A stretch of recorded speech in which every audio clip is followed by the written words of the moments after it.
शिर्डी शहरात रात्रीच्या सुमारास एका तरुणावर चाकूने जीवघेणा हल्ला झाल्याची धक्कादायक घटना घडली आहे। राहता येथील दानिश चौधरी या तरुणावर अज्ञात हल्लेखोरांनी अचानक वार केल्यानं शहरात एकच खळबळ उडाली आहे। मिळालेल्या माहितीनुसार दानिश चौधरी हे मस्जिदमध्ये नमाज पढवण्यासाठी शिर्डीत आले होते।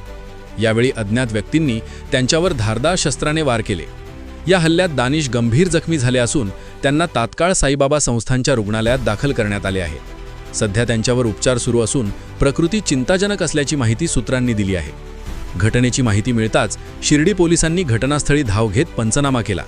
परिसरातील सीसीटीव्ही फुटेजची तपासणी शिर्डी पोलिसांकडून सुरू असून अज्ञात हल्लेखोरांचा शोध घेतला जात आहे। दरम्यान घटनेनंतर शिर्डी पोलीस ठाण्यासमोर मोठा जमाव जमला।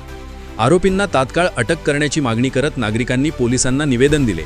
या घटनेमुळे शहरात तणावाचे वातावरण निर्माण झाले असून पोलिसांनी अतिरिक्त बंदोबस्त तैनात केला आहे। पोलिसांकडून पुढील तपास सुरू आहे। शिर्डीत मस्जिदमध्ये नमाजासाठी आलेल्या तरुणावर शिर्डी परिसरात फिरताना झालेल्या या जीवघेण्या हल्ल्यामुळे शहरात तणावाचे वातावरण निर्माण झाले आहे।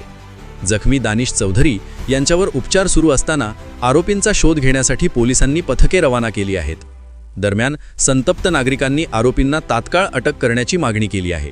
या प्रकरणात पुढील तपास शिर्डी पोलीस ठाण्याचे पोलीस निरीक्षक रणजित गलांडे, पोलीस उपनिरीक्षक सागर काळे, पोलीस उपनिरीक्षक निवांत जाधव यांच्यासह पथक करत असून आरोपींना केव्हा अटक होते याकडे सर्वांचे लक्ष लागले आहे।